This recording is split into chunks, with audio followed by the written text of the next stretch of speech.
दोस्तों, मैं हूं पंडित द्रोणाचार्य शास्त्री और आप देख रहे हैं मेरा अपना YouTube चैनल धर्म संदेश। कल हम लोगों ने किसी भी पुरुष हो या स्त्री हो उसके राइट हैंड में जो वात वाली उंगली यानी कि हमारे जो इंडेक्स फिंगर है यानी तर्जनी उंगली के नीचे जो सुपरफिशली जब आप वहां पर स्पर्श करते हैं तो उस स्पर्श करने से जो हमें जिस आर्गन के बारे में पता चलता है उसका नाम था कोलन। आपने वो वीडियो नहीं देखा है तो 17वां भाग में जाकर के देख लीजिएगा। स्टेप बाय स्टेप अगर आप चलते आएंगे तो आपके लिए ये नाड़ी परीक्षण समझना और सीखना बहुत आसान होगा। तो कल हमने हमारी जो इंडेक्स फिंगर है उसको सुपरफिशली बिल्कुल स्किन में, जैसे यहाँ पर मैंने दिखाया बिल्कुल ऊपर, तो यहाँ से हमें इस तर्जनी उंगली को जो स्पर्श करने से पता चल रहा था वो था कोलन, और आपने ध्यान से सुने होंगे। आज हम आपको समझाएंगे उसको डीपली एकदम आपकी उंगली को नीचे प्रेस करिए और जहाँ से हम जन्म प्रकृति चेक करते हैं बस वहीं पर ले जा करके उसको छोड़िए या एकदम नीचे लेके जाइए। आपके तर्जनी उंगली को यानी इंडेक्स फिंगर को नीचे लेकर के जाने के बाद जहाँ से पल्सेशन पूरा बंद हो जाता है, ब्लॉक हो जाए, उसके बाद उंगली को हल्का सा रिलीज कीजिए। फिर वहाँ पर कुछ आपको वाइब्रेशन महसूस होगा। उसी वक्त आपने नोट करना है इस वाइब्रेशन को। अगर लेफ्ट साइड में इस उंगली का आपने 3 भाग करना है, वहाँ सेंटर में बिल्कुल पल्सेशन होता है तो आप कागज में पी यानी पित्त लिखिए। अगर राइट साइड के इस कर्नर में पल्सेशन हो तो लिखिए ये आपके राइट साइड में यानी कफ, और यहाँ लेफ्ट साइड में इस कर्नर में अगर पल्सेशन हो तो लिखिए वी यानी वात। अब यहाँ तक आप आसानी से पहुँच गए। अब इस वाइब्रेशन को दूसरे नंबर में आपने क्या महसूस करना है। पहले तो आपने देखा भाई इन तीनों में से कहाँ वाइब्रेशन हो रही है। अब आपने देखना है किस गति से हो रहा है, कितनी तेजी से हो रहा है। और मैंने आपको बताया था वात पित्त और कफ में 1 प्लस वात, 2 प्लस कफ, 3 प्लस पित्त। अगर यहाँ पर लग रहा है, मान लीजिए कि इस कर्नर में कफ वाले स्थान में ये राइट साइड में अगर वाइब्रेशन हो रही है बट बहुत मंद मंद एकदम थोड़ी सी, बहुत झिल्ली सी, बहुत कम पल्सेशन हो तो समझ लीजिए कि कफ का पल्सेशन ये वायु की उंगली के नीचे, यानी ये तो हम वायु को चेक करेंगे हमारे तर्जनी उंगली, यहाँ पर कफ वाले स्थान में बहुत धीमा लग रहा है, यानी कि कफ के बारे में ये साइन दे रहा है। सेंटर में है बट वहाँ पर भी बहुत धीमा है। तो पित्त स्थान में वायु की उंगली, पित्त के स्थान बट कफ का वाइब्रेशन हो रहा है। तो यहाँ पर पित्त का सिम्टम्स लेकिन कफ द्वारा आवृत पित्त, ऐसा हमें समझना चाहिए। कफ आवृत पित्त का वाइब्रेशन यहाँ हमें मानना चाहिए। इस कर्नर में लेफ्ट साइड में आपको वाइब्रेशन बहुत मंद मंद हो रहा है, बहुत कम हो रहा है। इसका मतलब हमें वायु के ऊपर कफ का आवृत्ति यानी कफ से ढका हुआ वायु समझ करके वायु वाली जो सिम्टम्स है उसमें हमें कफ के साथ जोड़ करके देखना है। एक तो ये हो गया। दूसरी बात, कल मैंने जब कोलन के विषय में चर्चा किया था तो हमें इस लंग्स के ऊपर हमारी अटेंशन तभी जानी चाहिए, हमने यहाँ तभी गहराई से जाकर के देखना है जब यहाँ आपने इसको प्रेस किया, सुपरफिशली ऊपर प्रेस करने से आपको लगा कि पल्सेशन बहुत माइनस है, बहुत माइनर पल्सेशन हो रही है, बहुत कम पल्सेशन लग रहा है, उसके बाद ही आपने नीचे आना है। क्योंकि कोई भी अर्गन के अंदर जब दोष जाकर के अपना प्रभाव दिखाता है, उसको ब्लॉक करता है, तभी वो अर्गन्स में कोई ना कोई दिक्कत होती है। मैंने ये पहले भी कल भी समझाया था, आपको जरूर समझ में आया होगा। गल ब्लैडर के अंदर कफ पित्त या वायु जाएगा तो गल ब्लैडर में हरकतें पैदा होंगे, नहीं तो नेचुरल तरीके से गल ब्लैडर चलेगा ही। तो गॉल ब्लैडर को चेक करने वाली मैं आपको आने वाले दिनों में समझाऊंगा कि किस उंगली में कैसे गॉल ब्लैडर के बारे में पता चलता है। तो जब आप वहाँ पर प्रेस करेंगे आपको लगेगा कि यार यहाँ तो बहुत मंद गति चल रहा है, इसका मतलब है कि पित्त के अंदर कुछ अनहोनी सा हो रहा है, कुछ हरकतें गलत हो रही है, बहुत कमज़ोर सा इसका गॉल ब्लैडर है। अब आपने नीचे प्रेस करना है और ये देखना है कि यहाँ कफ, पित्त या वायु में से किस दोष का प्राधान्य उस गॉल ब्लैडर में हो रहा है, तो आपको फिर पता चलेगा। तो ऐसा ही लंग्स के बारे में आज हम जानेंगे। हमारे फेफड़े में बहुत ज़्यादा ऑक्सीजन होता है, छोटे छोटे छोटे छोटे कोठे होते हैं, वहाँ पर खाने बने हुए रहते छोटे छोटे छोटे छोटे, उस खानों के अंदर ऑक्सीजन होता है, उसके अंदर ऑक्सीजन होता है और वो उस ऑक्सीजन को शरीर के दूसरे हिस्सों में हार्ट से जब पंपिंग होती है, हार्ट जब चलता है, उस ब्लड के साथ हीमोग्लोबिन इस लंग्स में से जो ऑक्सीजन है उसको उठा करके हमारे सभी शरीर के अंदर पहुंचा देता है ऑक्सीजन को। जैसे डायबिटीज के केस में इसी लंग्स से सेल में ऑक्सीजन पहुंचाने का काम हीमोग्लोबिन का है। इसीलिए जब डायबिटीज हो किसी को तो डॉक्टर कहते हैं भाई इसका हीमोग्लोबिन भी चेक करो, क्योंकि ब्लड को प्यूरिफाइड करने का काम और ब्लड में विशेष करके सेल पहुंचाने का काम, ब्लड के सेल में हीमोग्लोबिन पहुंचाने का काम, ऑक्सीजन पहुंचाने का काम हीमोग्लोबिन का है और वहाँ पर शुगर को पहुंचाने का काम इंसुलिन का है। समझ में आया आपको? तो वहाँ हीमोग्लोबिन इसीलिए चेक की जाती है कि ऑक्सीजन को उठा करके लेके जाने की कैपेसिटी इस व्यक्ति के शरीर में कितना है। तो ऑक्सीजन कहाँ से? लंग्स से ऑक्सीजन को उठा करके लेके जाता है। आपने आजकल कोरोना के वजह से होने वाली तमाम तरह की चीज़ें आप सुनी रहे होंगे। तो कोरोना जैसे तमाम जो वायरस है, कुछ भी इस तरह के जो वायरस यहाँ लंग्स में सबसे पहले अपना प्रभाव दिखाता है। इसीलिए किसी भी प्रकार के शरीर में जो रोग प्रतिरोधक क्षमता ज़्यादातर जो शरीर में है वो लंग्स के ही इर्द गिर्द है। दरअसल यह प्राण वह स्रोतस का बिल्कुल केंद्र बिंदु है, प्राण वह स्रोतस। अब हमारे शरीर में जो इम्यून सिस्टम है वो संपूर्ण शरीर में जो रोशनी, ताकत, शक्तियाँ और दूसरी जो चीज़ें पहुँचाने का मुख्य काम ही हीमोग्लोबिन जहाँ पर स्थित है लंग्स का काम है। प्राण वह स्रोतस का केंद्र बिंदु हमारा लंग्स है। लंग्स की यथास्थिति को समझना किसी भी वैद्य और डॉक्टरों के लिए बहुत मायने रखता है। आइए जरा समझते हैं कि इस लंग्स के अंदर जो तरह तरह के जो रोग होता है, आपके सामने एक रोगी आ गया, उसको मतलब कि वो बैठा हुआ है, लंग्स में प्रॉब्लम है, या मान लीजिए कि कोई आदमी है जैसे उसको खांसी हो रही है, इसका मतलब है कि वो आदमी के फेफड़े में कुछ प्रॉब्लम है। तो आप पल्स को चेक करके पता कर सकते हो उसका सूखा खांसी है या बलगम वाला खांसी है, नाड़ी से आपको पता चल जाएगा। तो देखिए कौन कौन से समस्या हम नाड़ी से चेक कर सकते हैं और रोगी को बता सकते हैं। यह बताने से आपको और रोगी को यह बेहतरीन फ़ायदा होगा कि जिस दोष के वजह से आपका लंग्स प्रभावित है उस दोष को समाप्त करने वाली आयुर्वेदिक दवाइयों का आप उसको दे सकते हैं दवाइयाँ। तो दवाई देने से डेफिनेटली रोगी ठीक हो जाता है।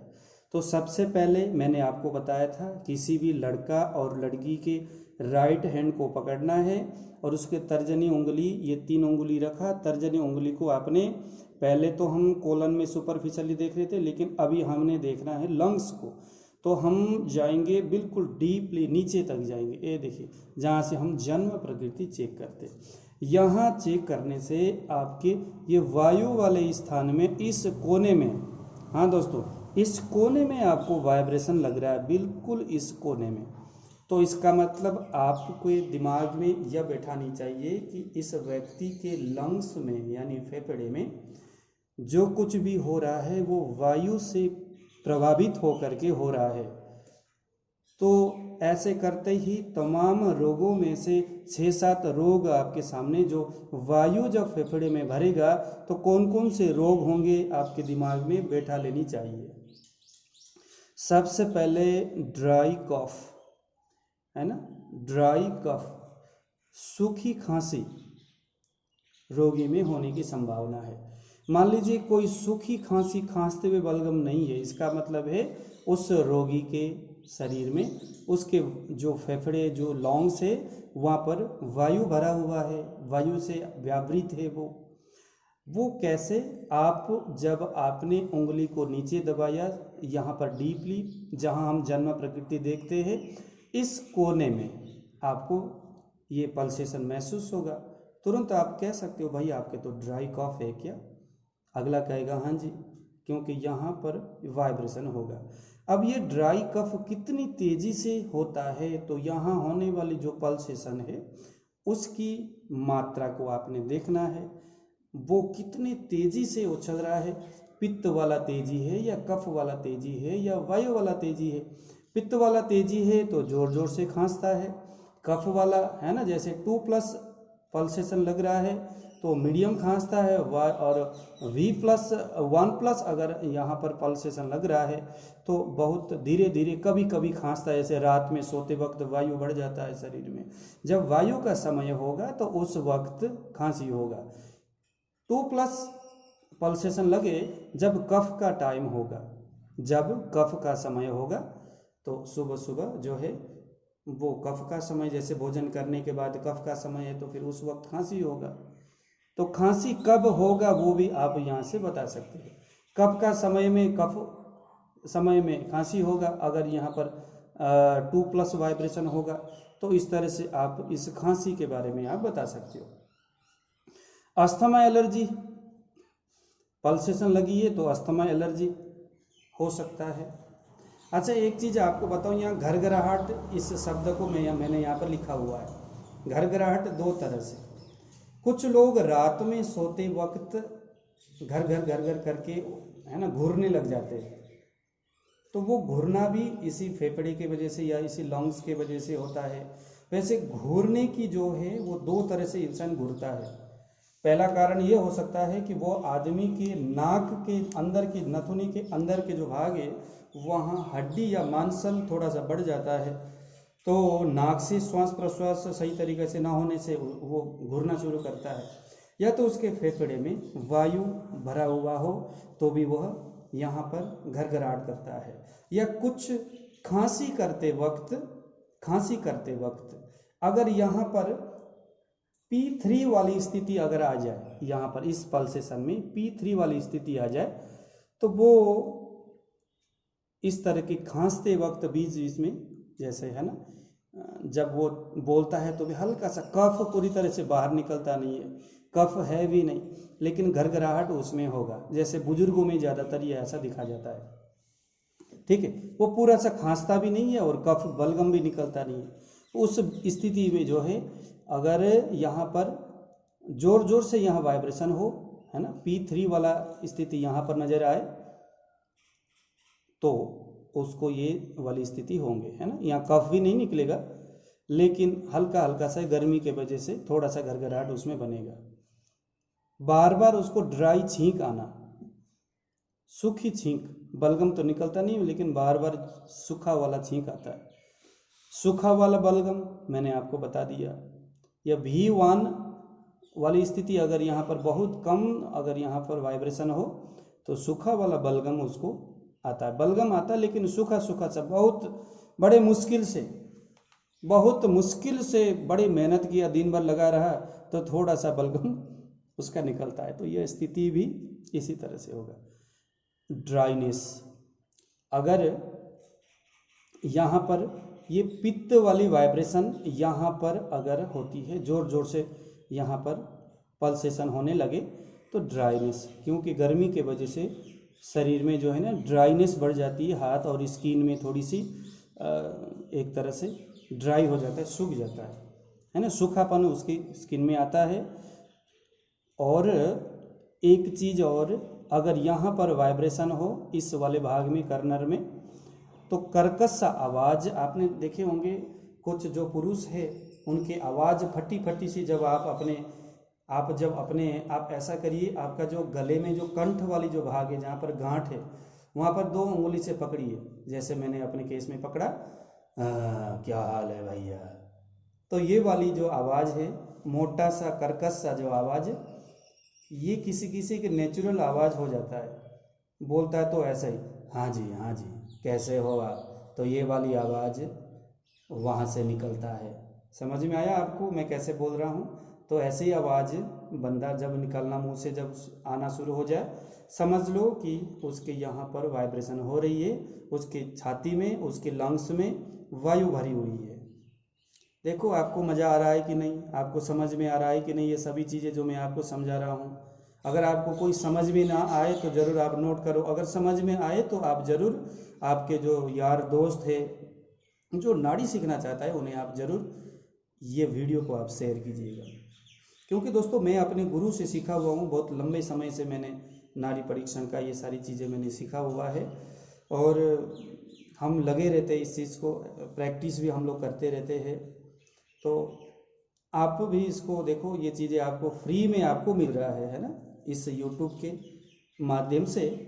लेकिन दुनिया में दोस्तों फ्री नाम का कोई चीज़ नहीं होता। फ्री में सीखा हुआ कोई भी चीज़ें, जैसे आपने अर्जुन एकलव्य जो है द्रोणाचार्य से सीख रहे थे, तो फ्री में चूंकि सीख रहे थे, तो दैववशात एकलव्य के उंगली काटने के लिए भगवान ने द्रोणाचार्य को प्रेरित किया। तो वो ज्ञान हमें ये सिखाता और बताता है कि दुनिया में कोई भी इस तरह की जो दुर्लभ चीज़ें हैं वो फ्री में नहीं सीखा जाता। अगर आप सीख भी लोगे तो भूल जाओगे, या उसके प्रति आपका इंटरेस्ट नहीं होगा। कुछ लोग हमारे वीडियो देखते देखते बीच में बाहर निकल जाते। तो फ्री वाली जो चीज़ें हैं, तो इसका हर चीज़ का एक है ना, हर चीज़ का मायने होता है। कुछ भी हम जो सीखते हैं तो उसके पारिकाना जो दिया जाता है, हालांकि मुझे तो नहीं चाहिए, इसका पारिकाना यही हो कि इसे सीखने का जो दक्षिणा यही होगा कि आप एक तो खूब एडवर्टाइज इसका जो है आप प्रैक्टिस खूब किया करो, और हो सके तो आप लोगों को यह वीडियो शेयर कर लिया करो। तो यही आपका मेरे प्रति दक्षिणा है। कुछ लोग कहते हैं सर हम आपको सेवा करना चाहेंगे, इतनी अच्छी चीज़ आप सिखा रहे हो। तो भैया सेवा फेवा कुछ नहीं है, हमने गुरुजी जो थे फक्कर टाइप के थे, हमने उनसे वैसे ही सीख लिया। तो हम आपको सिखा रहे तो हमने आपसे क्या लेना है। अब हम लोग तो अभी ayushyogi.com वेबसाइट बना रहे, और वहाँ से प्रैक्टिकली भी हम आपको कुछ चीज़ें सिखाने का प्रयत्न करेंगे। बाद में आप हमारे उस वेबसाइट के माध्यम से जुड़ेंगे, जब हम वहाँ पढ़ाना शुरू करेंगे तो वहाँ पर आइए, हम अपने यहाँ पर बताएंगे जिस दिन हम शुरू करेंगे। लेकिन है ना, वहाँ पर फिर प्रैक्टिकली बहुत सारी चीज़ें आपको सीखने को मिलेगा। तो आइए ज़रा, सेंटर में अगर वाइब्रेशन होता है, सेंटर में यानी पित्त वाले स्थान में, तो उस आदमी का आवाज़ पतला आवाज़ आएगा, बहुत पतला, जैसे लेडीज में होता है, जैसे कुछ पुरुष में भी बहुत बहुत पतला करके बोलता है वो। उसके गले में हमेशा अंदर से जलन जैसी महसूस होगी, मुंह में छाले होंगे, गले में मुंह में छाले पड़े रहेंगे, और वो छाला ध्यान देना पीला रंग वाला होगा। सफ़ेद रंग वाला छाला जो है वो नहीं है, वो तो आपके पेट की जो आपके जो कोलन है उसकी प्रॉब्लम की वजह से हुआ है। पीला वाला रंग हो उस छाले में तो समझ लो कि आपके लंग्स में पित्त भरा हुआ है, या पित्त से पीड़ित है आपका लंग्स। और ब्लीडिंग इन दी लंग्स, अगर आपके लंग्स में ब्लीडिंग होती हो तो भी ये पित्त की वजह से ऐसा जानना चाहिए। तो ये कब होगा, जब आपने थोड़ा सा प्रेस किया या सेंटर में अगर लगे तो समझ लो कि ऐसी स्थिति है। अब आ गया बहुत भयानक और बहुत डेंजर, कफ। जितने भी एलर्जी है तकरीबन वो सभी कफ के ही वजह से होता है। आपके लंग्स में अगर कफ बिगड़ा हुआ हो, बिगड़ते कफ आपके लंग्स को अगर प्रभावित करे, तो यहाँ पर इस राइट साइड में उंगली को आपने दबाया, बिल्कुल जन्म प्रकृति में आप चले गए, आप खुद भी अपने शरीर में जिनको अक्सर एलर्जी होता रहता है, अस्थमा का प्रॉब्लम है ना, उनको जिनको बार बार साइनस वगैरह होता रहता है, उनको आप यहाँ पर देखेंगे इस कोने में उनको जो है पल्सेशन आपको महसूस होगा, यहाँ उनको वाइब्रेशन महसूस होगा। तो अगर इस कोने में वाइब्रेशन होगा तो है फीवर। क्या है ये है फीवर? ये एक तरह का दोस्तों एलर्जिक राइनाइटिस बोलते हैं इसको, यानी कि क्या बोलते हैं हिंदी में इसको, परागज ज्वर। जैसे जब मौसम परिवर्तन होता है, सर्दी चला गया गर्मी आने वाला है, उस बीच में, या गर्मी चला गया सर्दी आने वाला है, उस जब मौसम परिवर्तन होता है उस वक्त रोगी को बहुत छींके आता है, साइनस जैसी स्थिति हो जाती है, नाक से बार बार पानी, आंखों से बार बार आंसू गिरना, ये है फीवर है। हल्का सा ज्वर आता है, बुखार सा आ जाता है। हालांकि कोई बड़ी ये एक्सरसाइज प्राणायाम, कुछ ऐसे गर्म चीज़ें खाने से यहाँ पर है ना, कुछ पानी, ठंडा पानी ना पीना, कुछ एक्सरसाइज करने से है फीवर जो है ठीक हो जाता है। लेकिन किसी किसी व्यक्ति के शरीर में जिसके लंग्स में अक्सर कफ भरा हुआ रहता है और जिसको एलर्जिक जो है वो काफ़ी थर्ड स्टेज में पहुंच चुका है बिगड़ने से, तो उनको है फीवर, फिर उनको ठीक नहीं होता। और यह जो एलर्जी जो है वो अगर बिगड़ जाए तो फिर उस व्यक्ति के लिए बहुत भयानक स्थिति है। बार बार नाक से पानी गिरता रहना, बोलते वक्त भी वैसे भी आंखों से आंसू गिरता रहना, ये सारे है फीवर की वजह से ही होता है। तो ये जो है उस व्यक्ति के किसी फूल के पराग से, मिट्टी धूल से, या है ना डस्ट से, या किसी पुराने पुस्तकों की कण से, धूल से, या किसी तरह के खान पीन से, या दिन भर सोने के बाद शाम को जब जगे और बाहर जाए तो बाहर जो हवा में मिलने वाली जो प्रदूषण है उससे, या तमाम तरह से है फीवर होती है। तो यह भी आपके ये वायु वाले उंगली के नीचे, तर्जनी उंगली के नीचे जब आपने सुपरफिशियली नहीं बल्कि डीपली अंदर लेके चले गए, तो यहाँ पर अगर ज़्यादा पल्सेशन महसूस हो तो आपने है फीवर रोग होने का संभावना समझना चाहिए। लेकिन ये तभी जब यह बहुत मंद मंद पल्सेशन उसके सुपरफिशियली महसूस होनी चाहिए। मतलब कि इसका जो V1 वाली जो स्थिति है, ये ध्यान देना, किसी भी उंगली का मैंने बताया V1, P2, P3 और K2, ये V1 है वायु का, यहाँ से बहुत ज़्यादा, यानी यहाँ पर V2 हो गया, यहाँ पर V1 से थोड़ी ज़्यादा वाइब्रेशन हो रही है, तो आपने नीचे नहीं आना है। V1 से भी बहुत कम, बहुत यहाँ होता ही नहीं है पल्सेशन, ऊपर सुपरफिशियली ही आपको कभी थोड़ा लगे, कभी कोने कोने में कहीं कहीं लगे, थोड़ा सा वायु की जो वाइब्रेशन आपको या महसूस हो, तो ही आपने नीचे जाना। और नीचे जाते वक्त भी ज़्यादातर वैसे तो हमारे गुरुजी कहा करते थे जो कि बहुत कम पल्सेशन लगे, बहुत कम, तो ही आपकी जो अटेंशन है वो इस चीज़ को समझने के लिए जानी चाहिए। अदरवाइज हमें यही सोचना है कि यह जो अर्गन पल्स जो लंग्स है वो बिल्कुल ठीक है। ऐसा नहीं कि आपने दबाया, किसी के यहाँ पर वाइब्रेशन हो रहा है और आपने कह दिया भाई आपके तो है फीवर है क्या, लंग्स में कोई प्रॉब्लम है क्या। ऐसा नहीं करना, पहले दबाना है, दबाने के बाद देखना है जो पल्सेशन हो रही है वो कितना हो रही है।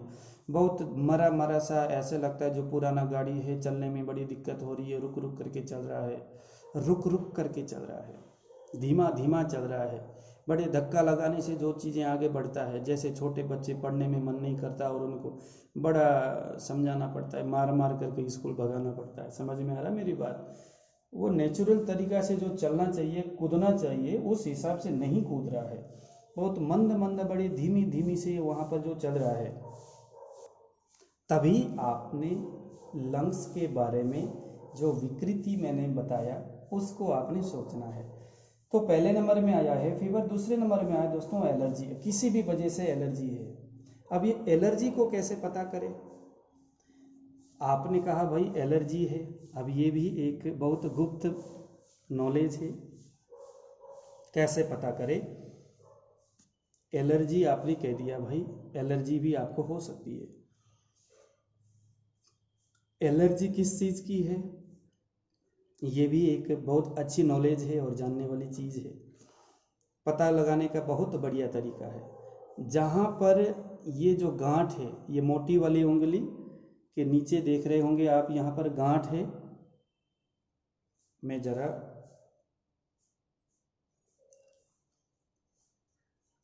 ये देखिए, यहाँ पर गांठ है। हम नाड़ी को यहीं ना चेक करते ऐसे करके, यहाँ पर गांठ है। तो यहाँ से हम वायु को देखते हैं, यहाँ पित्त और यहाँ कफ। ये जो वायु वाला जो स्थान है, यहाँ पर थोड़ा सा ऐसे करके खुरदना है।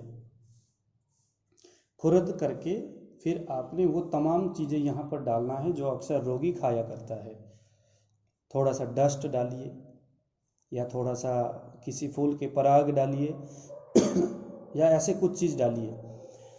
उस रोगी में जिस चीज़ से एलर्जिक है उसको यहाँ स्पर्श करते ही यहाँ छोटे छोटे फफूंदे, खुजली जैसा कुछ होना शुरू हो जाएगा। बस समझ लो, आप पेशेंट को कह सकते हैं कि आपको इस चीज़ से एलर्जिक है।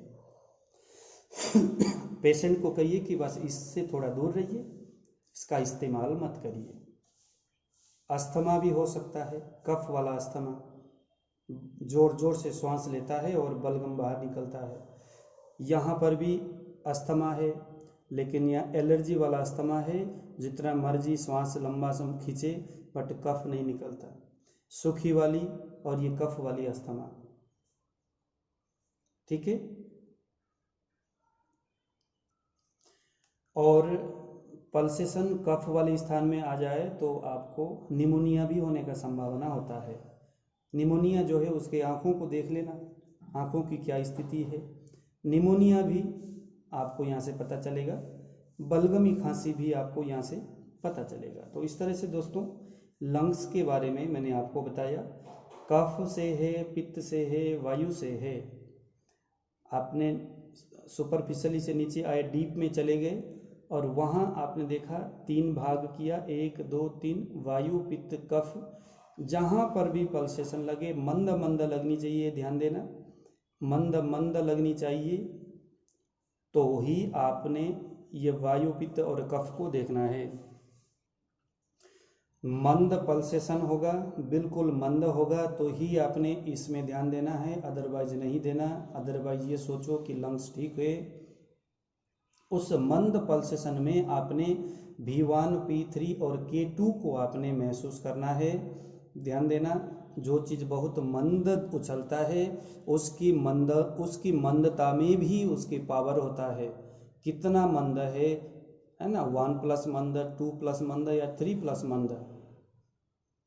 तो क्योंकि एक छोटा सा कोबरा सांप है, उसकी वो जो फन उठाता है उसकी तीव्रता, और एक बहुत बड़ा कोबरा उसकी तीव्रता को आप महसूस कर सकते हो। छोटा वाला है तो कम है ना, उसी तरह से करेगा। उसकी जो श्वास प्रश्वास है, जब वो फंकार मारेगा तो छोटा आवाज़ निकलेगा। बड़ा वाला अगर कोबरा होगा तो ज़्यादा बड़ा, ज़्यादा भयानक आवाज़ निकालेगा। तो ये चीज़ें हैं। तो दोस्तों समझने वाली बात है, इसको आप ज़रूर प्रैक्टिस कीजिएगा और दूसरों को भी शेयर करिए। यही हमारा सबसे बड़ा दक्षिणा है। आने वाले दिनों में मैं नाड़ी परीक्षण के विषय में यही जो आर्गन पल्स है उसके तीसरे विभाग को, तीसरे पल्स आर्गन के बारे में इसी तरह से समझाने के लिए आपके सामने आऊँगा। आज मुझे दीजिए विदा। जय श्री राम।